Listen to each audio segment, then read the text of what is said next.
Welcome, ladies and gentlemen, to another edition of the Wrestling Underground podcast. I am your host, as always, Chad Porto. And joining me is the glorious one himself, Marcus Green. Marcus, I gotta send out this tweet, so how the hell are you? Oh, Marcus is on mute. Thank Yeah, you. yeah, you're Yes, welcome. back. Glad to be back. Coming off a hot wrestling weekend. That was followed by another. Well, not followed by. That was capped off earlier by Slammiversary. So back to back weekends of some good quality wrestling. So can't complain. We did have a fun little 7-8 day spell of action. Plus, Yeah. if you are a fight fan, you had PFL and Bellator on Friday. You had UFC on Saturday, AEW on Sunday. This is a pretty good week for people who like to watch people suffer head trauma. And I'm one of those people. So, that's dope. I'm so sorry. I'm so sorry. So we don't have a big show, but I do believe we will have a bit of a long show because we got to talk about AEW, New Japan. We got to talk about Ring of Honor, new champions. We got a Vince McMahon sexual assault update from an old case to get to, and that's 5 blocks in. So we got some sheesh to talk about. Marcus, did you watch Forbidden Door? Because full disclosure, I have not yet. I did. I did. I was shocked first and foremost by the fact that they kept it under 4 hours. Well, not if you watch the buy-in. They had 4 matches on the buy-in alone. Slapping my forehead like Homer because I watched it. So yeah, Dope. just watched the parts that I like because there was no way I was sitting through a match with the Acclaimed and the Ass Boys. But How dare you, Mark? How dare you? The Ass Boys are the best tag team in wrestling. So says Danhausen. And the fact that Billy Gunn eats it up every time is just the best part yeah, of it. yeah, and he still hits a pretty decent famous or two. But yeah, this was probably the most I've enjoyed AEW in just a straight start to stop show finish in a while. So let's run through the pre-show. Bijman, did I say that right? Bijman, Digital Monsters, Bijman is the champions. Right. Hiroki Goto and Yoshihashi. So I feel like that is just the most peculiar of tag teams because Yoshihashi, really, just all right, whatever. They defeated Aaron Solo and QT Marshall, aka The Factory. More like the No One Likes You. Lance Archer, I know that was terrible. Lance Archer defeated Nick Kimorto. These are all supposed to be like inner promotional matches, but like Kimoroto, He's the new henchman of Shang Tsung. yeah, he's the third cousin of Baron Mordo. Fifth cousin of Kintaro. So yeah, that was just a straight up AEW match. Swerve and Our Glory. Listen, I hate when they do these names. Like, what was it, Jericho? Ugh, I wanted to eat a cyanide tablet when I heard that. This ain't bad. It's not. Like, I don't like the gimmick. It would be like if I went like Marcus. You know that one episode of that one show that started 40 minutes in, then jumped to the beginning of the episode and only concluded. You know how I fucking hate that. uh, There are episodes where I don't hate that episode. It's still the worst episode idea possible, but I don't hate it. It's just still terrible.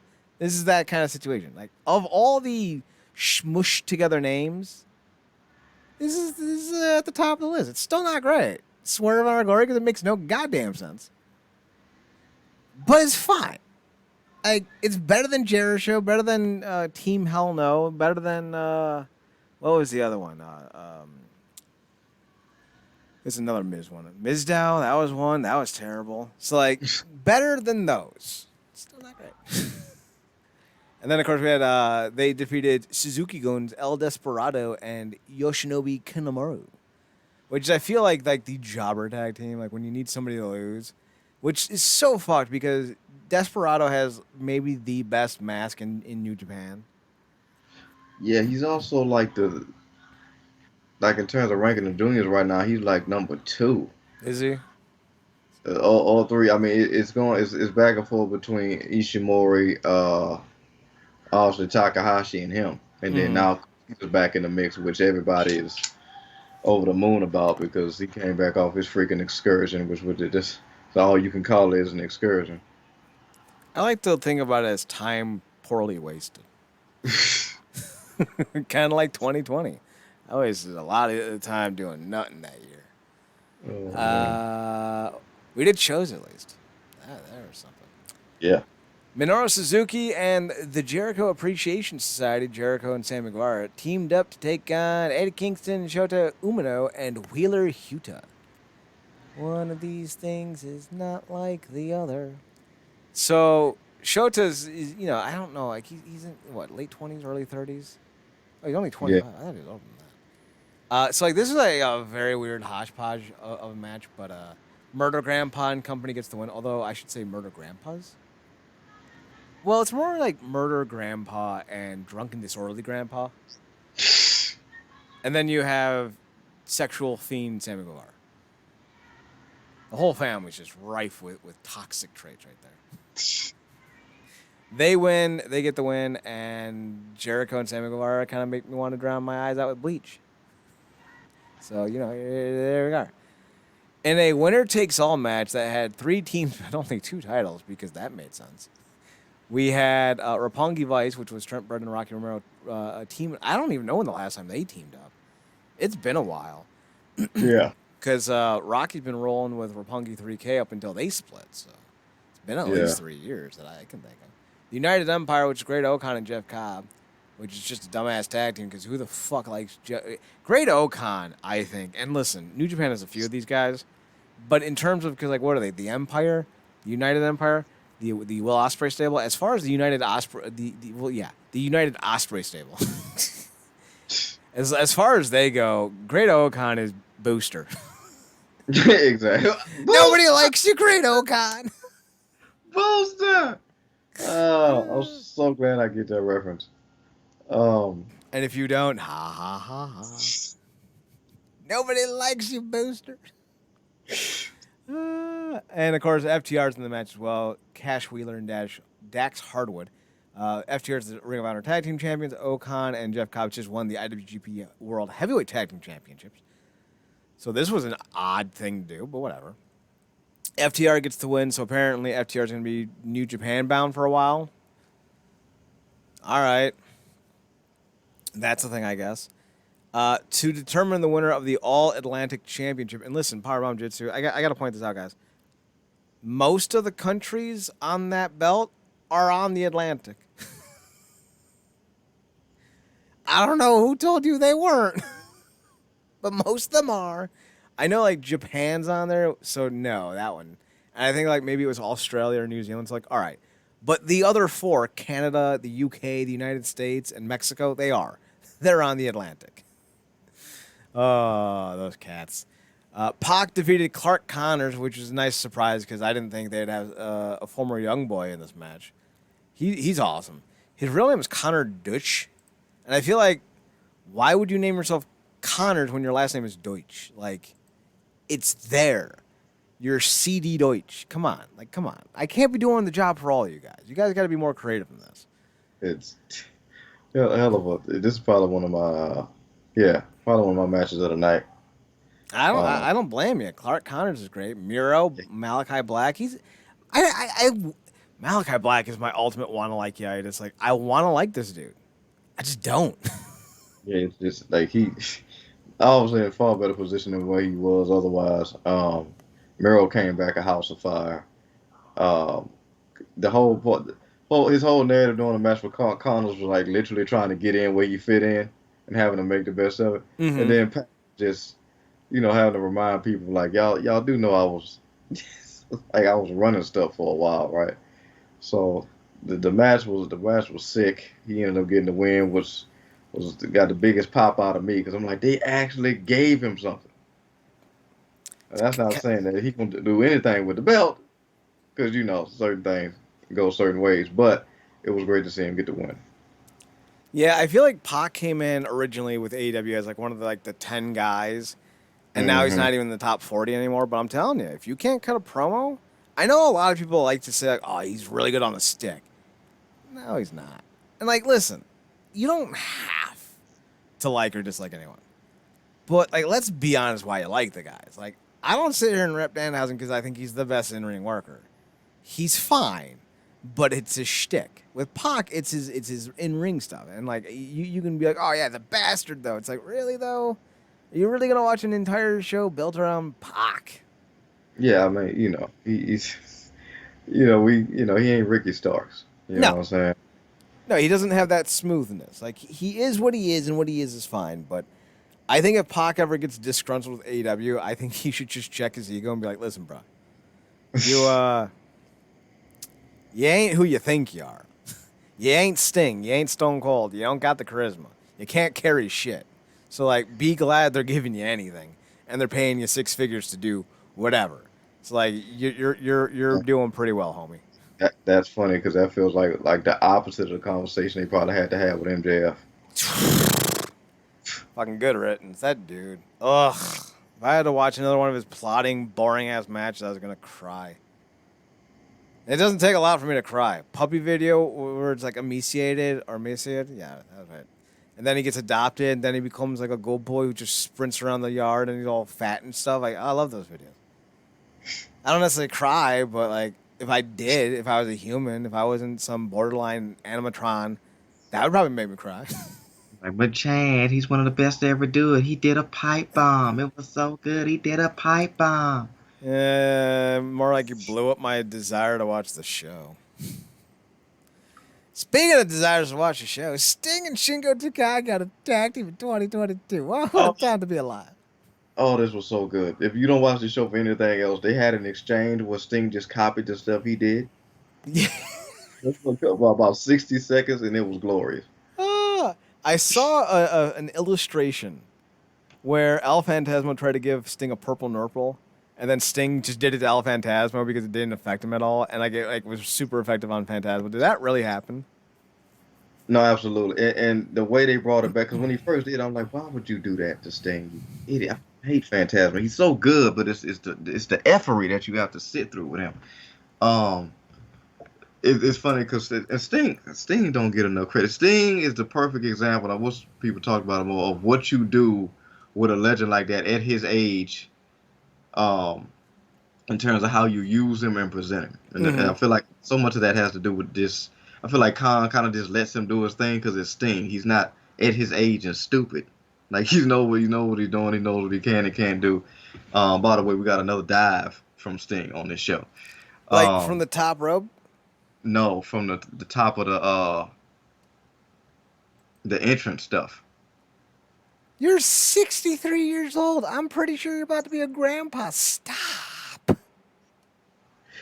Or don't. Like, you're awesome. It's like, you do you. You're the fucking Stinger. It's like, all right, who am I It's, to say it's soon anything to that man? as soon as me and Chad get good at this technology thing, we're gonna put together an AEW compilation of Sting's time with the "You Say Run" thing in it, because it goes with everything, and it's just gonna be a damn near compilation of all his dives. But yeah, that was a moment where Sting did his Hulk up thing, and then he tried to he cleared the ring, but Phantasma was behind him, and for some other reason he just didn't turn around. So he went outside the ring, and then people in the audience was like, "No, turn around!" Like he's still like Phantasma behind. So he goes back in the ring, plays it off like his oversight never happened, and does the purple nurple thing. And it was I'm like, for him to instinctually go back to that to take people's minds off of that blunder that just happened, brilliant. Ring general, right? Truly, truly is. They win. They beat the Jacksons. The Jacksons 2. Seriously, stop calling yourself the Young Bucks. You're not the Bucks. You're not young. You're just two I think they've been 30-somethings with fucking receding hairlines. no, I think they've been listening to the show because I'm like, wait a minute, it seemed like this shit got thicker. So, Listen, I'm, I am not against any man or woman for that matter who wants to improve their hair. shout out to LeBron. No, even if LeBron, the problem with LeBron is he's doing it the wrong way because he's doing spraying. It's like, bitch, your hair's dripping. That's not how Soul Glow works.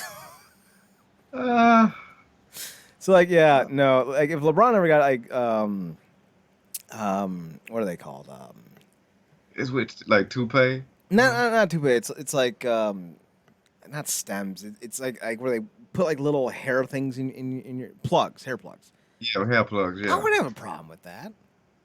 Like you do you, Bronny. But if you're gonna look like you were a wet bandit in 1991, like I must say something. LeBron, Yeah. it looks like some 10-year-old toddler boy burned your hair off. Where'd it go? Like, is he doing a reboot of The Crow? The fuck? Not even because the Crow has great hair. And I want to be clear, it's not LeBron. It's anyone like that. Like the young bucks are wearing bandanas, but their hair's not getting thicker. They're doing the woolly what was his name Woolly Willy where you could like move the stuff around on his face. They're just growing out beards now. Either they did that thing where you take a colored Sharpie and you color it in somewhere, or they had like tracks put in or something. Because I'm like, wait a minute, that looks thicker than it should be. Well, to be fair, it isn't the volume so much as it is the hairline. Because like people who lose their hair can still go big, but their Yeah. hairline just starts to tick back ever so slightly. Yeah, I don't remember what their dad looks like, but I'm pretty sure he's bald. yeah, because Bolea has always been strong on the sides and in the back. It's just that top half. See, Yeah. I think that's just like etched onto his skin. I don't even think that's real hair. What you gonna do, That's- brother, when the toupee comes for you? Like that's external life stress that's just sticking out. It's how you defeat him in any boss video game. You attack the skeleton. Speaking of attacking skulls, Thunder Rosa is getting called out for apparently sandbagging for the second time. I don't think this is true. So she had a match with Toni Storm, and apparently during some Germans, Thunder kind of got dropped on her head because apparently she just didn't do her job appropriately. I don't think it has anything to do with her trying to make people look bad. That's never been her MO. I think what we're seeing, and this is just a theory, I have no evidence to the contrary. But I think what we're seeing is she's a workout fiend. Like she trains in MMA. I think she was trying to do bodybuilding at one point. I think she's just doing too much, and I think her legs are going out on her. I think she, maybe dialing it back on the training because like from what I remember hearing, she wants to do another MMA fight. So she may be overexerting herself in between matches while training. And that would obviously bleed into any wrestling match because like if you're working out 2 times a day, doesn't matter if you take a day off before or after a match. Like, your legs could still be wobbly for a while. So I think that's what we're seeing here is not so much her sandbagging, but her just overexerting herself. If she is sandbagging, that's messed, especially considering it's going to be her who gets hurt. So, how was the Toni Storm Thunder Rosa match? I actually dug it. If something happened, it might have been on a move where she did the Fire Thunder Driver. She ended up winning the match with Goldust's final cut move. Mm-hmm. Yeah, I mean, obviously she's not having no 2-3 minute matches, but if she's doing 2 days on, Mm-hmm. that's nuts. Like I don't think she obviously. I think she puts everything into being a champion, whatever. Just look at the length she goes to just to come out with those outfits and stuff like that. But yeah, it could be affecting her, man. Like 2 days, man. Like that's geared towards something. You're not just doing 2 days just to do it, unless you, like you said, you like this workout fiend anyway. But if she's getting ready to fight on top of this wrestling schedule, I don't know. And That's a and lot, that's but that's merely speculation on my part. yeah. Like I don't have any evidence. I'm just saying like there are practical reasons why her legs may be all jelly. She maybe she doing 2 days because she feel like she got to do that as champion to step it up. But Maybe. still to your point, it could be negatively affecting certain stuff because it could, the longer those matches go, you might have needed an extra rest day, We should and then also point when out she's no young boy or young girl so to speak. She's 35, so like who knows what her legs are in terms of like health, right? yeah, Like she's been yeah, doing this since 2006, so she was what? She's my age, so she would have been like what 19, 20. So she's been doing this for a long time. So like, at 35, 40, that's when you start to see a lot of the smaller wrestlers break down. So this may just be, the beginning of the end of her prime. Who knows?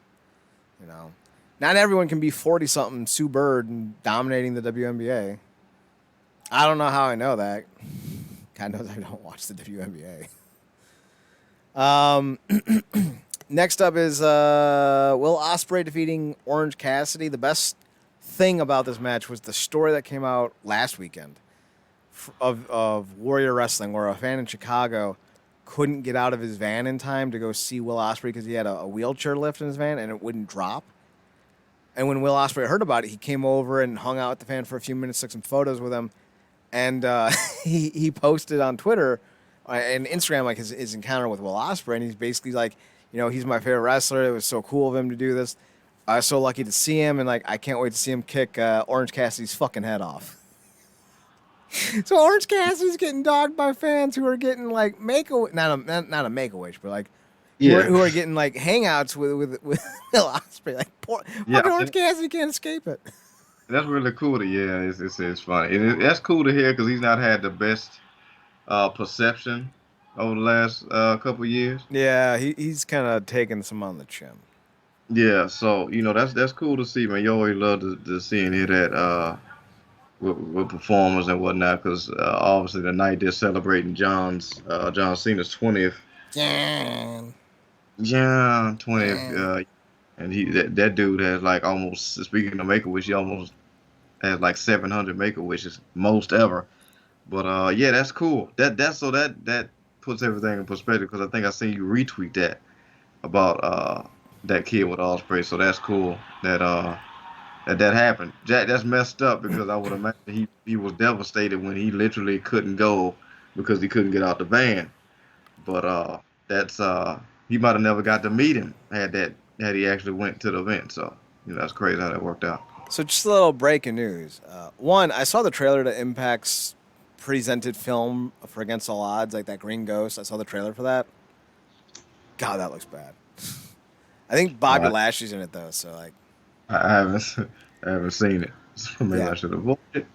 But they're being presented by a movie again, so like, fine, fair enough. It's called The Green Ghost. Danny Trejo's in it. He's in everything, so it's not really a big get. But the reason why I'm bringing it up is Against All Odds is going to feature the return of Raven for the House of Fun match at Against All Odds between Sami Callihan and Moose. Makes So, all the sense in the world, man. well, I've kind of always said to myself, like, if anyone was going to get anything out of a 57-year-old Raven, I would love it to be Sami Callihan. Yeah. Like, whether it's a match, a promo, anything. Like, he did show up in, like, what, 2019? Early 2020, I think? Because it was someone to do with Tommy Dreamer, and Raven shows up to help him. Can't remember anything else, but... Yeah, it's at this point Moose might be the odd man out because that's more of a draw, like an interaction between Callahan's nut so self and Ray. I want to say they've done something. Um, did they do something? Yeah, because when Eddie was in the nut house, didn't Callahan pop up on him or something? Was that Raven that was there, or was that somebody else? I'm Googling it right now. Of course, everything's now about the more recent stuff. Raven's Yeah. popped up before because like, I'm seeing something with him and Rosemary. Did you mean Raven Simone? I did not. Yeah. No, thank you, sir. I'll have to look. I'm not seeing anything in the more recent stuff. So, Yeah. but yeah, at the end of Osprey defeating Orange Cassidy, we got another legend, Shibata. He came running out and kicked the hell out of a few guys. If they're building up to a Will Osprey Shibata match, yes, please. Yeah, I mean, look, it's always great to see Shibata. Warms your heart, really, because obviously this could have went a completely different. We talking about this in a completely different context years ago. Mm-hmm. Uh, but it's just cool to see him. He looks great. Came out there, did his thing. It's just I very much every time I see him, very much how I was when Sting was, first part of the there, but like nobody touch him, nobody fucking touch him. Put the headgear on him. Put the headgear on him. I want the foam. I want a foam pit. Matter of fact, do the ball pit. Nobody touch him. Give him the neck brace just in case. Yeah, yeah. No, you dress him up like the kid from Little Giants Uh-huh. with like all the foam wrapping, and just comes waddling in. That's how you do it, man. Have you ever seen Little Giants? Did that reference land? No, yeah, no. Okay. I'll say that was. What do Yeah, you take dress this him up for? like. Indigestion? What are we gonna take it for? Intimidation. Dress him up like the guy from Little Giants, or give him Ralphie's little brother's coat from Christmas store. I can't put my arms on. I fucking hate that movie. God damn it. Like it's a Cleveland classic because it was like it wasn't shot. Like there was parts of it that was shot here, but it wasn't really shot here. Oh, Or no, it was shot here, but it wasn't set here. I think that's what it was. But like, I fucking hate that movie. God damn, I hate that movie. Like every time they're like, "You're gonna shoot your eye," I'm like, "I hope you shoot out more than your eye, you little fucker." I was like the whole thing of that movie was building to him getting that damn gun. He almost killed himself. Would have been a better ending. Apparently, they're doing a sequel. Like the only reason I like the first one, and I don't, and the only reason I'm interested in the sequel, which I'm not, is because Zach Ward's in it. I love Zach Ward, so like, I'm fine with that. Zach Ward was awesome in his like 4 lines of Resident Evil 2, the movie. One of the best things about that movie is that hooker leg lamp because it's something straight out of it's something straight out of King of the Hill. It really is, and like the whole fragile must be Italian. Shows you just how uneducated those people were. Holy God. Speaking of Holy God, Claudio Castagnoli showed up last night. Defeated Zachary Sabre Jr. in a match and apparently joined Blackpool Fight Club. So, like, there's that. You want to know how I'm excited I am about this match?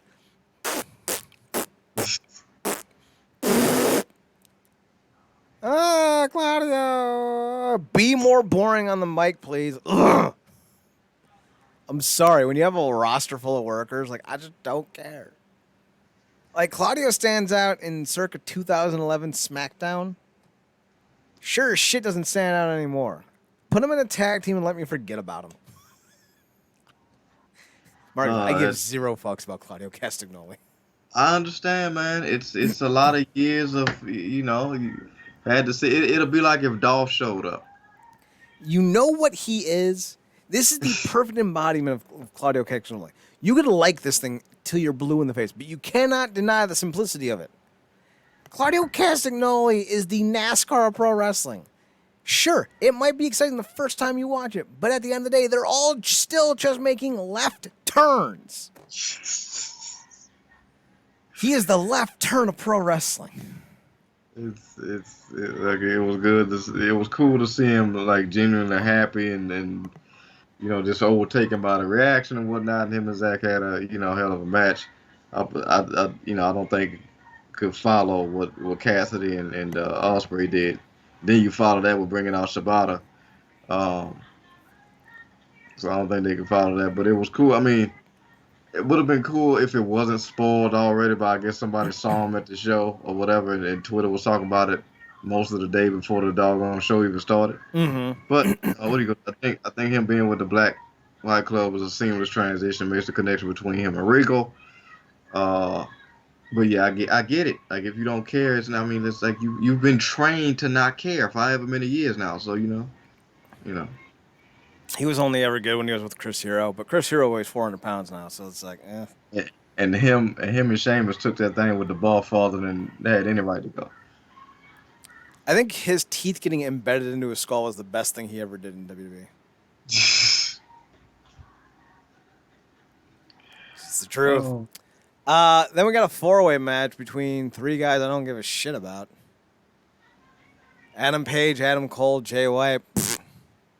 I don't care. Yeah, this is like AEW's middle finger to you. Basically. Like, Jay White's fine. Like, when he was in Impact, that was nice. Not because, like, I think he was better in Impact, but it was just something Impact could use, right? They needed another guy like him. Because I've been saying for months they have no main eventers. I've been saying for years they have no main eventers. Jesus Christ. So they have a few. I mean, Alexander could be one in time. Sammy's one, but, like, they're kind of bare bones. And, like, they need, like, 6 guys to carry that brand. They got, like, 2.5. Or maybe just 2. Josh has a bad neck, and Sam McCallahan's 4'11". So, like, that makes 1. Moose is the 3rd. Like, that's it. Like, those are your 2 main eventers. I'm as tall as Sam McCallahan. Why am I talking shit? Anyway, yeah. So Okada was cool, but, like, none of these guys besides Jay White would be a match that I care about. Like, Adam Page is not very good in the ring. His promos suck. He's very generic. Adam Cole, I don't know. Fucking eat a goddamn protein bar? Oh, Chad, don't pile on her with the week's worth of body shaming he's taken coming off of the Booker T-ness of it all. Booker T-ness. Hey, have you ever seen my Booker T-ness before? Did you get a pass before you showed it? I don't know. I have to talk to PSA to see if he has a +1. Ah. I hope it's not an open bar. Oh man. Oh no. Yeah, I'll body shame anyone. I don't give a fuck. He was like, I like Samoa Joe, but you know what it is. It don't even get him started on Kevin Owens. There was a time when that dude was in shape. Now he's just a shape. And like, the funny thing is, like, anyone who watches a Kevin Owens match, like, you can't even argue. His knees are shot to shit. And if you don't think losing 60 pounds would alleviate a lot of that pain, you're lying to yourself. Like, I don't know who's got worse legs in wrestling. Kevin Owens or Matt Hardy. They're both shot. Like, anytime you have to keep a straight leg to bend over like they both have to, yikes. And he does such a shitty stunner, too. Why did you get me on this tangent? All I'm saying, Adam Cole, like, all I'm saying, just, like, eat a protein bar, hit the dumbbells a few more times a week, and, like, do, like, shoulder rolls. Like, you'll get the glamour muscles. Like you'll be fine. But your hairline, buddy, God. But it's so weird.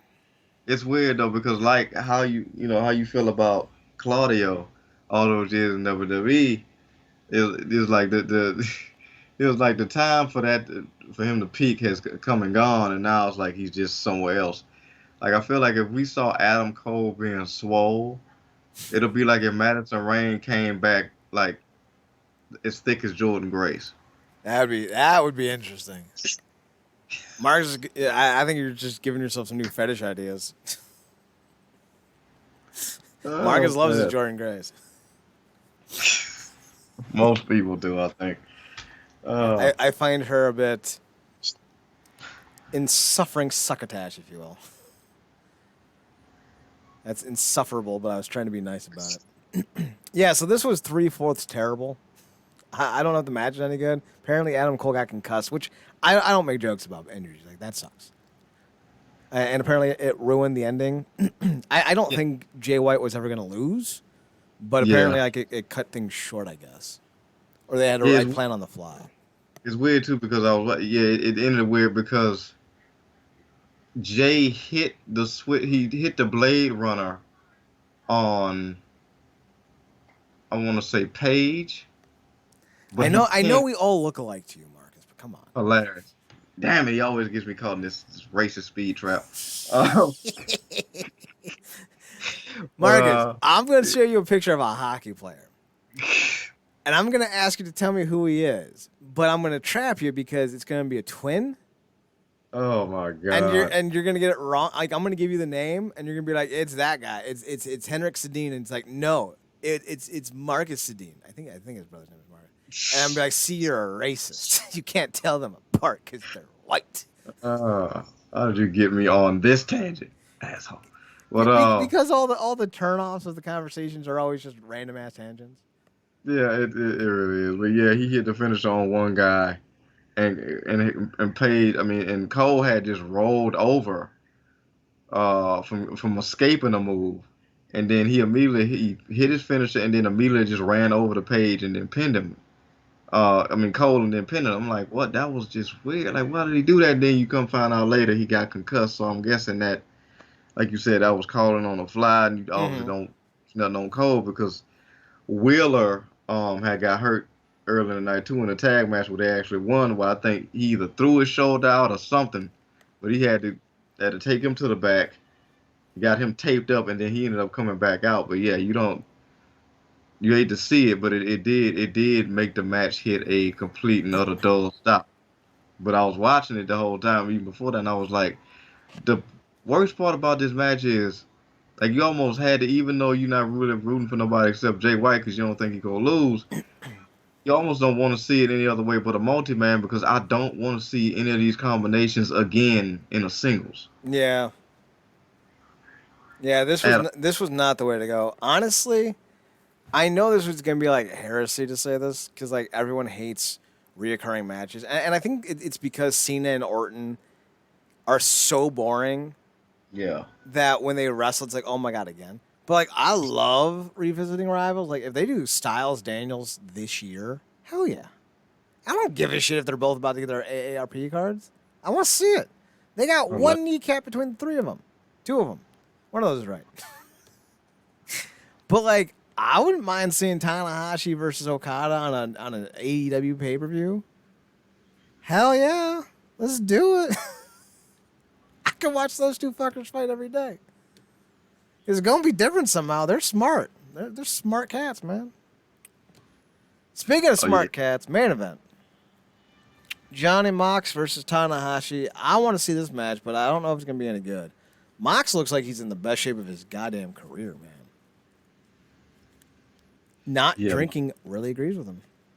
yeah. As I would, you would think and imagine with most people. But yeah, it's funny you just mentioned about seeing reoccurring matches because I immediately thought about this when it was on my timeline. Oh no. Yeah. I'm fine with that. Let's do more Brock and Roman. It's not like I'm gonna watch anyway. 2050, Jesus. But Throwing Goldberg in that. yeah, Marcus is on fire, man. To pull out a bunch of win the submission bag for this match. Gave Tanahashi held and ended up pulling it out. Like I said, something going with Tanahashi would have been an interesting thing because obviously you're now playing into a lot of different scenarios going into the summer. But we talked about it before. Mox was a good safe bet, which you don't have a lot of times coming off of what happened with Punk, which was weird because I'm like, if he, you know, Punk is somebody that needs to be 100% at this stage in his career. I don't know why you don't want to take the belt off from Khan, but whatever. So, Yeah, and like that was the thing. Like Brian Danielson got hurt, Punk got hurt, um, Naito. I think he was sick. So like they lost like 4 or 5 or 6 big names before the event even showed came around. So it's like, yeah. what would this have looked like? Because like I would have loved to seen Punk versus Tanahashi, Brian Danielson versus Zachary Sabre Jr. Obviously, that would have been dope. Maybe you do Naito versus Jesus Christ. AEW doesn't have another name. I want to watch them see. Naito Sting. Could be 10 minutes of them just posing, and that would be amazing. Why was Danhausen not involved in the dudes with attitudes? Racists. It's because he's a Hausen, isn't it? He may be very evil, but he's also very nice. Someone chasing behind Hook as Hook sits nonchalantly in a bar and a bunch of women are just oogling him because of his coiffness of his hair. And Danhausen's in the corner trying to curse the chicks to stay away from him. The funny thing is, Danhausen is actually married in real life, so like that's funny, Oh, that tracks. right? Guys with those gimmicks usually are the ones that are married and had a successful marriage. Yup. So main event, Moxley defeats Tanahashi to win the interim title. So like, there you go. That's your show. How was the match? Was it any good? Yeah, good. Like I said, Mox pulled out the submissions, took it to Tanahashi. Obviously, Tanahashi did, his Tanahashi stuff, but Mox ended up pulling it out, which I didn't expect. Because obviously Tanahashi is the legend, but I think they did a good mix on this show, along with just a lot of good stuff of divvying up the win loss between the companies. So it was some good stuff. Still though, that IWGP Heavyweight Championship is still the ugliest thing. So like that New Atlantic belt beats it twice on Sundays and every other day of the week. Yeah, the It's Atlantic great. belt isn't great, but we've seen that design. Like that was basically just the Lucha Underground. What was it Yes, called? the I, Battle of the Gods belt or whatever it was. yeah, the God's belt. Yeah. So like it's basically just that. There apparently might be a Forbidden Door 2. According to Tony Khan, I've thought about it a lot, and we've already discussed the possibility of Forbidden Door 2 based on the success already we've had with this event selling well over $1 million in tickets. And now because we've opened up some seats with the cool stage we put in, I think we can get more fans in there. So a few seats left in Chicago, but it was sold out. And we've opened up more seats, but they're going quickly. So I don't know. I think it's been You go, successful of an event, and that we have to plan to do it. I mean, look, you gonna have to run it back just to give the fans the card that you had planned for this one. Punk Tanahashi would be amazing. Do Okada and Danielson. Yeah, do something with Sting, include Danhausen some kind of way. I think Naito Sting would be fine. And then you can put Jay White in a match with Adam Cole, so that way I can just skip it. So much of the talent on AEW's roster is just must see or must not see TV.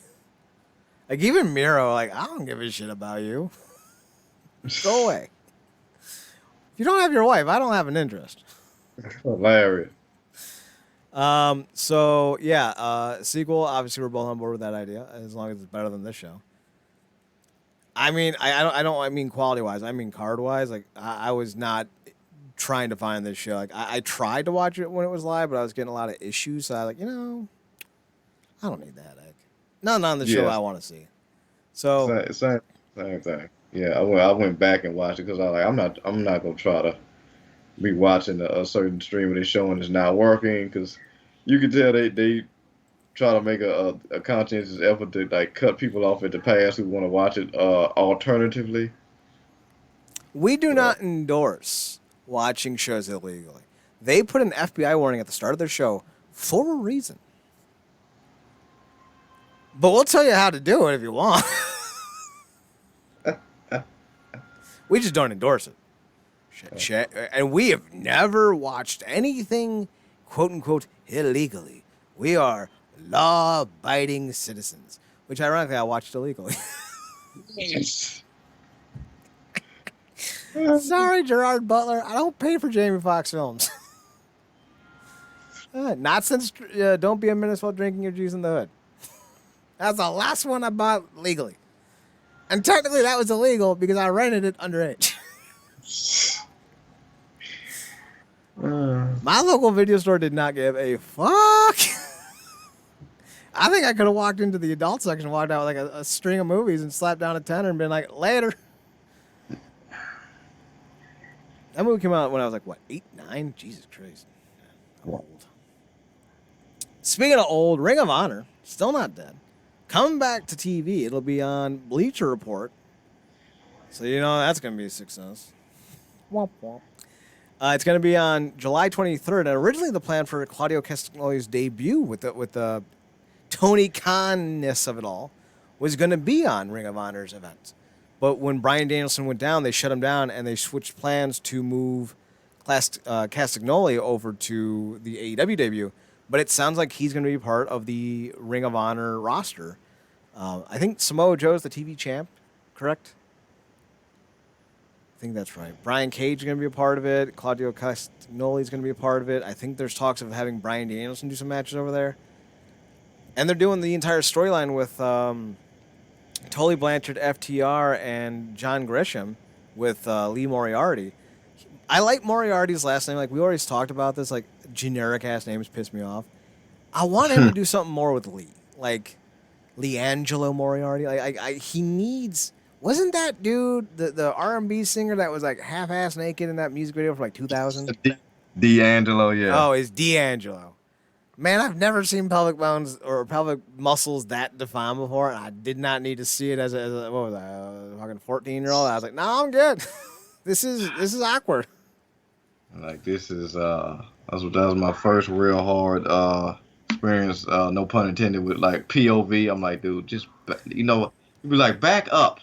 But then, like, no, he can't back up. The camera can't back up. God damn. We need to get the dimples of his pelvic region. Just like I'm like, no, we don't. We really don't.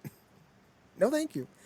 So, yeah, Death Before Dishonor is going to be July 23rd. I don't know what the main event's going to be. It's probably going to be John Gresham versus Tully Blanchard Enterprises, whoever their main star is going to be. I think Jay Lethal and Sanjay Dutt and whatever that big dude's name is going to be a part of it. So we'll see. We'll see what's going on there. We do have some more pertinent, significant news. Apparently, a former enhancement talent has come forward to corroborate the allegations of former WWE referee Rita Chatterton, who I think in 1984 alleged that Vince McMahon had sexually assaulted her. She first spoke up about the allegations in 1992 on the Geraldo Rivera show, and she claims that Vince had raped her after a WWE show in Poughkeepsie, New York. I forget what the guy's name is. Here we go. Former WWE wrestler Mario Mancini, now real name is Leonard Inzitari. So he's old school Italian with that name, Inzitari. He's gone on the record saying that he found her after the incident, essentially, and corroborated that she was shaking, that she told him what happened, and basically the entire conversation was like, if you say anything or if we say anything, we won't have a career tomorrow. So they both decided, or he decided to keep quiet about it. But he told, where is it now?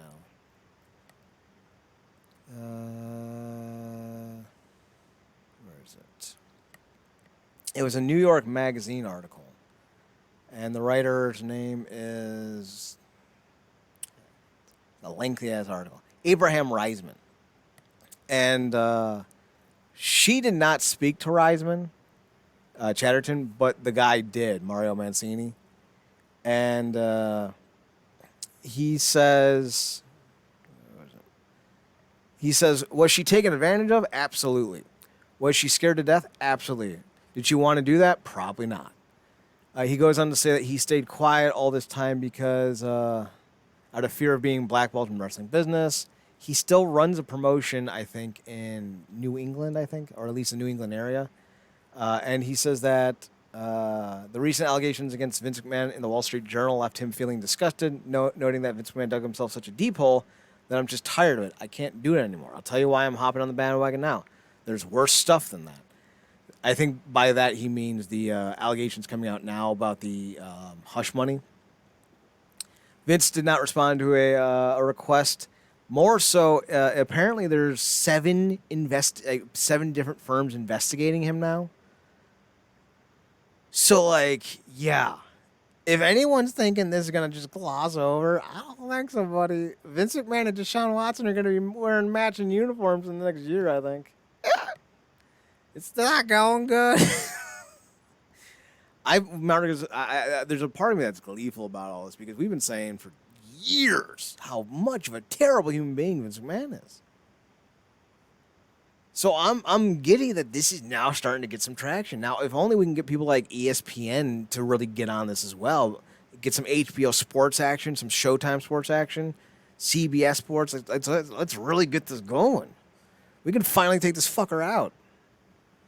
I feel like Tom Cruise in that movie where he's a Nazi trying to kill Hitler. I feel like this is our show. Oh, good. No, they lost. They failed. Maybe I don't feel that way. Yeah, Maybe I don't want to be in that movie.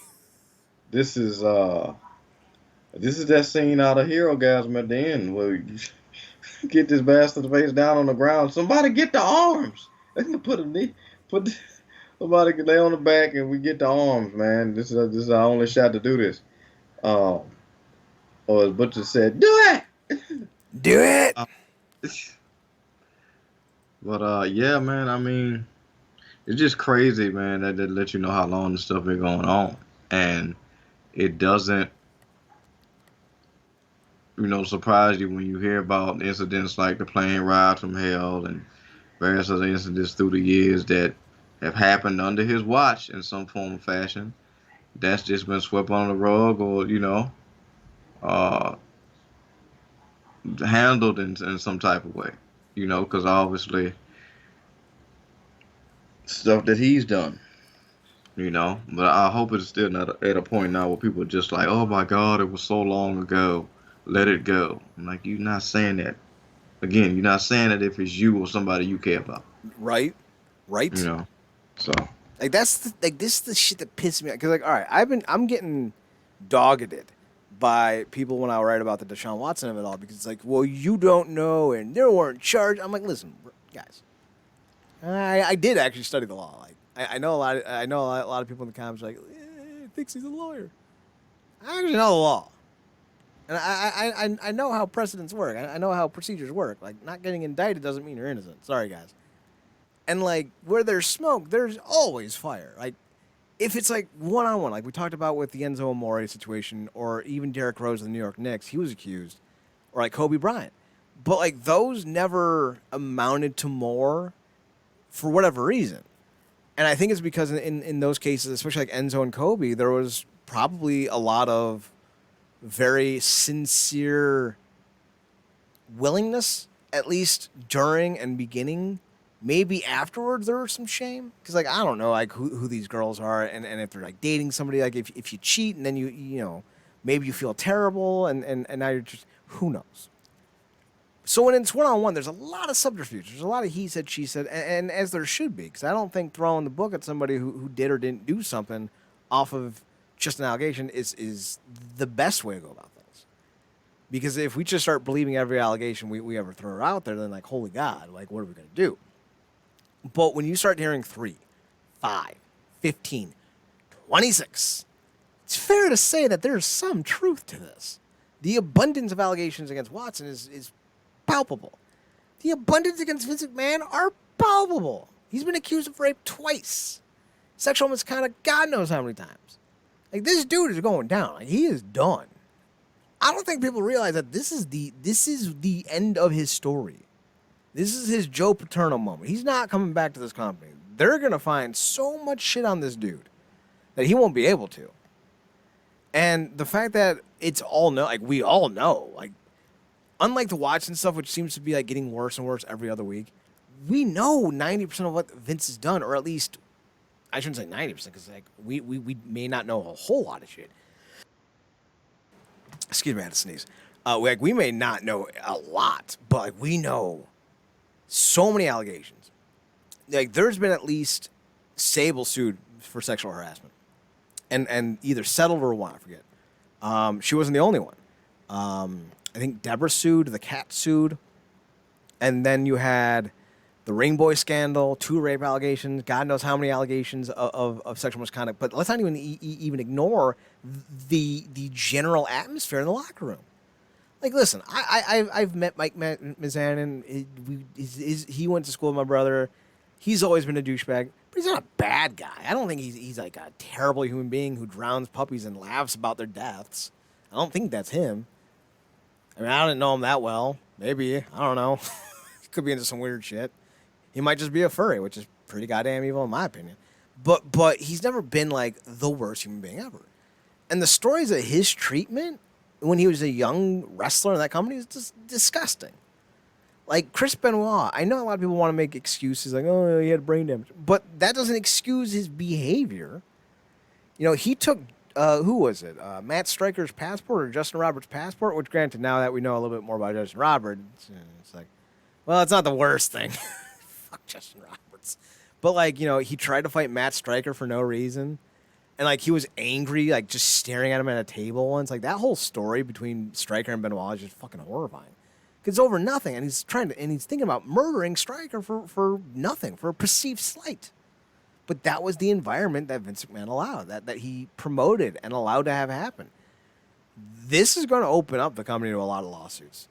And think about all the times wrestlers have sued before in the past for like brain damage and concussions and unsafe working conditions.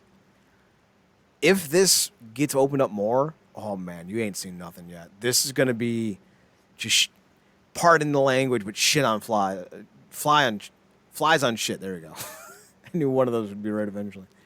You're going to see a lot of ex-stars coming out of the woodwork soon. You're going to see a lot of former, I quote unquote, I think I know them kind of stars coming out of the woodwork. You're going to see a lot of like paralegals and secretaries and writers coming out of the woodwork.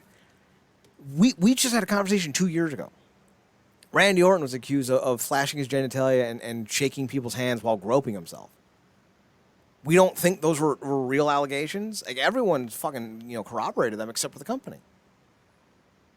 You're gonna see this. Like I need to make this abundantly clear. If this opens up the can of worms that I think it's gonna open up with, there's not gonna be a company in 2 years because they're gonna be sued to high heaven. I promise you there will be congressional hearings. People will be called before Congress to testify about why they allowed these things to go on. Like, you think the plane ride from hell caused some problems? Let's see if Vice gets some nuts and do an entire retrospective of all the allegations against Vince McMahon, especially if it's about to break open. Like, if they released a Vince McMahon fuck all, tell all kind of documentary of Vince McMahon right when all these kind of things, come out, like Chatterton, this paralegal, oh my God, it could kill the company. I wouldn't care. You cannot build your empire on blood and then be aghast when people come calling for justice. It ain't gonna happen. I don't necessarily want the company to go out of business, but if the McMahons and all of them involved in this shit for the last 30 fucking years go down with it, couldn't happen to a better family. Even Triple H. I don't even give a shit if Triple H is the dad of NXT now. Fuck him. He contributed to that atmosphere. He turned the other cheek.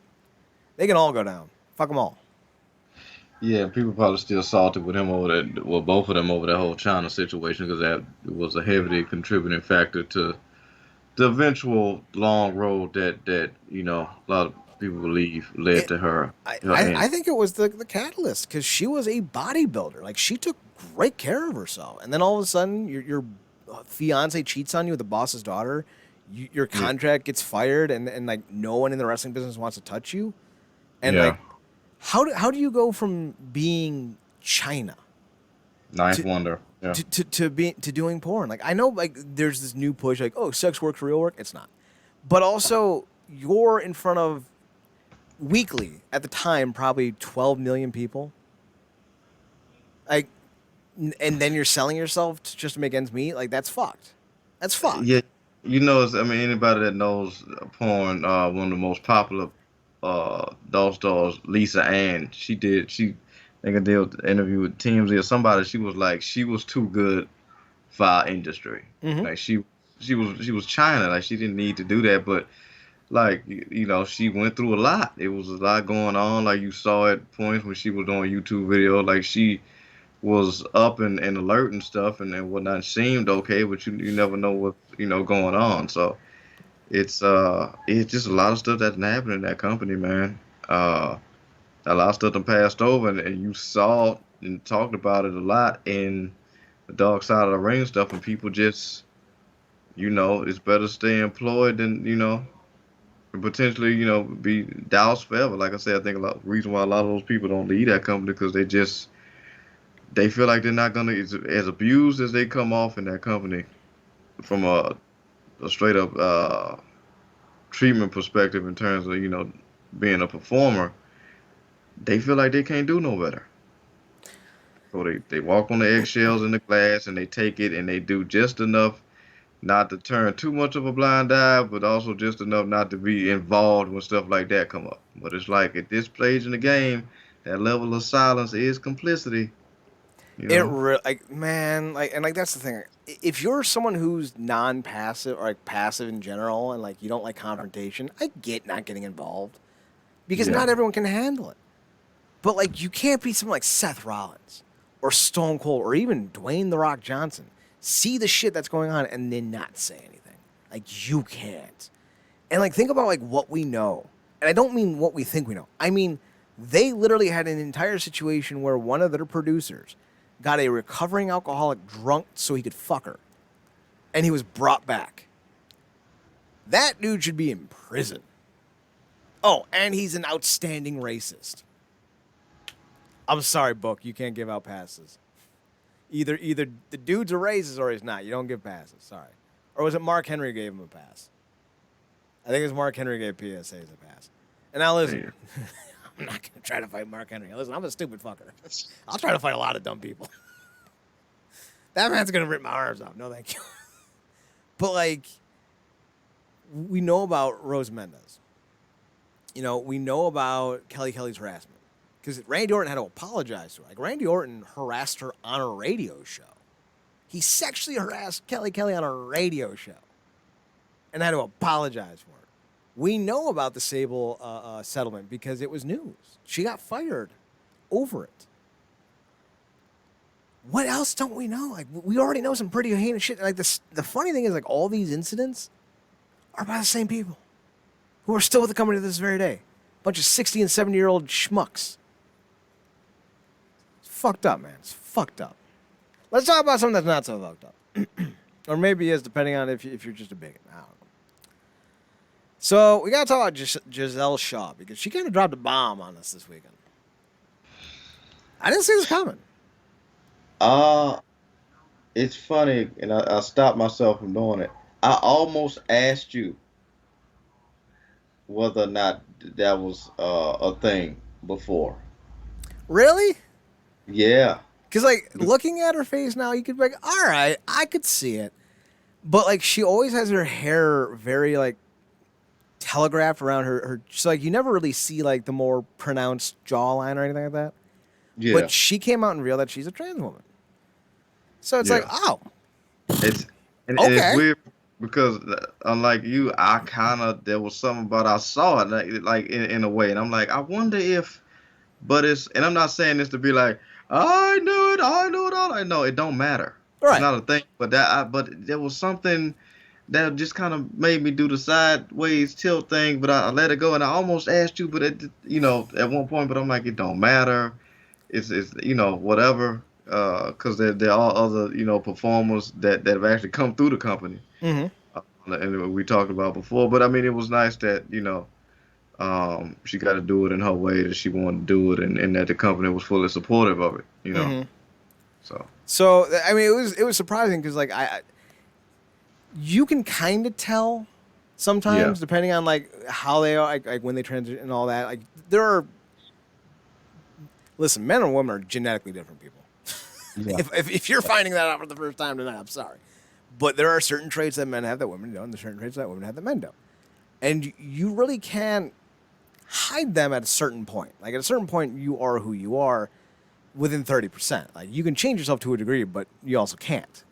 Yeah. So, like, I can definitely see, like, there was maybe some hints to her previous life.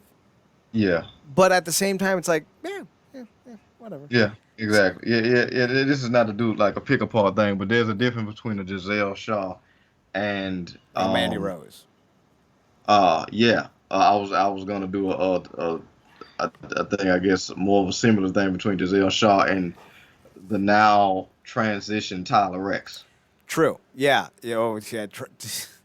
I don't know what Tyler Rex's new name is. Like, I don't want to be insensitive. I just don't know it. Yeah, but that's why I said that was a far less obvious or far more obvious transition. Like, you looked at her and you're like, yeah, you used to be Tyler Rex. But Giselle Shaw is a lot more feminine because I think she probably transitioned younger, I would imagine. which isn't exactly the healthiest thing to do, depending on the age. But like at a certain point, like it is. So like I don't know. I'm not a fucking doctor. Listen to your goddamn doctors. They know what they're doing. At Yeah, least they but should be. If they like I tell if they tell you your heart stores memories, find a new doctor. That's a Scrubs reference, though.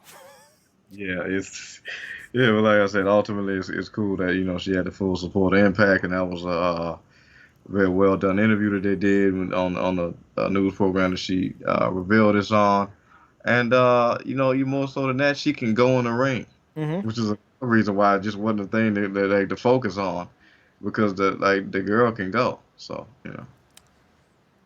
Yeah, I think one of the interesting things about her in Impact is she's probably the tallest knockout they have. To be fair, most of them are barely taller than Lish, so it's not hard. Yeah, Like yeah, Tasha man, Steelz and Lish are like 4'11".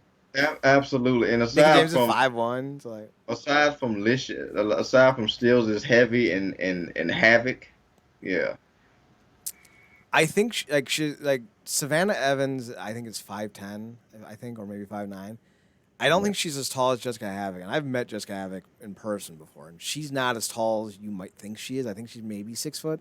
Granted, she towers over me, but then again, I'm one of the fucking Smurfs. So like, everyone towers over me. Gary Coleman. No, I'm taller than Gary Coleman. I'm 5'6". I shouldn't play myself that badly. What you talking about, Chad? So I think she's like 5'11", 6 foot. Giselle Shaw. So like, it's cool. Do you? Speaking of doing you, Lady Frost. She's done being done, if you will. Apparently, she's requested her release from Impact, despite not even being there a full year. And I'm pretty sure Impact has an open contract situation going. So the only reason I would think that this is happening is because she's getting an offer. Because like the only thing that an Impact contract prohibits you from doing is signing a full term contract with a company. Like you can show up on AEW, you can do indie dates wherever. So like if she wants release from her deal, that means I would think she's got an NXT tryout going on, or she has an offer from AEW. Or maybe she's going to Stardom or like Ice Ribbon in Japan. But like I can't imagine she's leaving for any other reason than that, because it's like it's not like WWE where you prohibited from working. You can work anywhere else you want. So it's kind of an interesting one, because I think the last person to request the release was also a knockout. Am I wrong about that? Didn't Kira Hogan ask for a release, or was her contract just up? I want to say a contract was up because the last few releases, I want to say just kind of they came up and they wasn't getting renewed. I Because think Rohit asked for his release. did Mac has his release? I think the Mac asked for his release too. No, I think the Mac's contract just expired. Okay. Let me see. Because I think it expired, and I think they both decided to part ways. Which usually means one party decided to part ways, and they're like, yeah, that'll work. Let's see. Willie Mack. He announces that he's no longer with Impact. Okay, so he declined a contract extension. So he left via free agency. So, yeah, I can't remember the last time somebody outright asked for their release. So, I liked Lady Frost when she popped up, but it's not like it's gonna be a huge loss. She's not Gail Kim in her prime. She's not Awesome Kong in her prime. So like, it's not like you can't replace her. And I kind of like that Impact is going with more variety, like Masha Slamovich. Excuse me, Giselle Shaw, Tasha Steele. Like they're getting a lot of young or less exposed knockouts into the company, and they're giving them kind of a platform to make their name and give themselves name brand value. So I like that. And I Yeah. kind of was hoping Lady Frost would stick around, but if she's not the top draw, in the company, so it's not gonna be hard to replace her. It sucks. Yeah, no, it definitely sucks. 'Cause she's really good, and I like the little graphics she had coming out and whatnot. And she had some really great matches with. Speaking of Giselle, she had some really great matches with her. Um, but yeah, man, at this point, I've kind of gotten you. Like I said, once we lost Styles, you kind of had to settle into a thing where like nothing's gonna last. Specifically back then with those regimes, but now it's like the company has found a way to benefit from a lot of the turnover. So it sucks because they really building up a solid tag team and knockouts. But people are gonna go in, people are gonna come out. Like you say, you lost some names, and then you get people back like Mia Yim and Taya. Mm-hmm. So like somebody else will come in and slide in that spot. And God, that was the most apropos allusion. Just going back to the Age of Styles of it all, like, whew, that was hard. And then Sting left like right after, I think. Yeah. That's not good. Oh, that 2014 was a rough year, man. Rough year for everyone. 2014 was my 2020. as a fan, as a wrestling fan. No, just in general, it was a shitty year. It might be the worst year of my life. So, like, even 2020 wasn't that bad because, like, oh no, I have to stay home and work and not deal with people. Oh my God, how could I? How am I ever gonna get through this day-to-day grind that I've been doing for years now? All right, yeah, that'll about do it for this week's show. Marcus, any final thoughts on anything? Let's see his name. No, that's about it, man. I guess people now just gearing up for I guess the G1's coming up next. Money in the Bank, G1, stuff of that nature. Sounds about right. Okay, before we go, so there was a brawl between the Seattle Mariners and the Los Angeles Anaheim Angels, and I think 12 people got suspended. So you Oh got wow. Jesse Winkler, J.P. Crawford, Julio Rodriguez, and Luis Torrens from the Mariners. They're all players. Then with the Angels, you have 4 players, their lead manager, Phil Nevins, 3 other coaches, and this is the best part. Mark, this is the only reason I'm bringing this up. An interpreter. What? What's the name? No, he's an interpreter. He's so non-noteworthy, they just refer to him as his job title. He's an interpreter. They have a player by the name of Shohei Ohtani, and I think this is whose interpreter we're talking about. He only speaks Japanese because he's only been in the country for about 2 or 3 years. And I'm pretty sure it's his interpreter, his Japanese-English interpreter. How the fuck are you, the interpreter, getting involved in a baseball brawl? That's one of those where you just pull your hat down, you start eating sunflower seeds, and you let the world burn. This is the time we didn't want to wait till the show to be a-holes, but this popped up. So you remember, was that during like one of the presidential speeches where the interpreter was signing the wrong stuff? Oh, God, I think that was during a crisis. So it happened. So what if he incited it? Oh, that's... Now we're down the rabbit hole, Marcus. The truth is out there, Marcus. I'm not saying it's an alien interpreter. I'm just saying aliens interpreter. Oh man. For more dumb shit, follow us on our website, realnerdcorp.com. RealNerdCorp.com. We're on Twitter, NERDCORP. Marcus can be found on Twitter over at ParadoxKid, ParadoxKid. That's me. You can also find him on his other podcast that he does, The True Penny Show, on Twitter at True Penny Show, TruePennyShow. Check them out. They talk mostly New Japan wrestling, so if you want to hear some good Japanese wrestling talk, check them out. Only because I know they're low-key listening all the time. Check out Powerbomb Jitsu's podcast over on their Twitter. Shout out to those boys. Yep, I kind of have to. They're like our only friends left on the internet. We got to keep that relationship alive, Marcus. You can also find me on Twitter, Chad Nerdcorp, ChadNerdCorp. Yeah, that's right. I know what I'm doing. As well as on the Instagram at Chad Sweato at ChadSphotohut. We'll be back next Monday for another edition of the Wrestling Underground podcast over on twitch.tv/Wrestling Underground. You can find our videos on YouTube at youtube.com/The Wrestling Underground. Next Monday, probably around 10ish. So tune in. Actually, when is 4th of July? Maybe not next week, because next week is the 4th of July. Marcus and I will have a quick referendum Sunday night, Monday morning to discuss our desires to do a show on the 4th of July. I'll be at home ignoring fireworks. I'm like a golden retriever like that. No, thank you. I'll be at home ignoring gunshots that I'm supposed to treat like fireworks. Why is that firework only producing a red mist, mommy? I don't like that firework. Marcus, I'm so sorry. I know it's not a joke. I know that like that's a reality for you, and I feel for you. I do. But if I don't laugh, I'm gonna cry. So maybe we'll be doing a show next Monday. Maybe not. We'll see. If we do, it's going to be around 10:30. Twitch.tv/Wrestling Underground. So yeah, that's it for us. Thanks for tuning in. Thanks for checking us out. Thanks for giving us a chance. I'm gonna go get some egg white sandwiches from the corner. For Marcus Green, I'm Chad Porto. We're out. We're everywhere in between. We're like a nightmare that just won't quit. Marcus, take us home. Good night, me.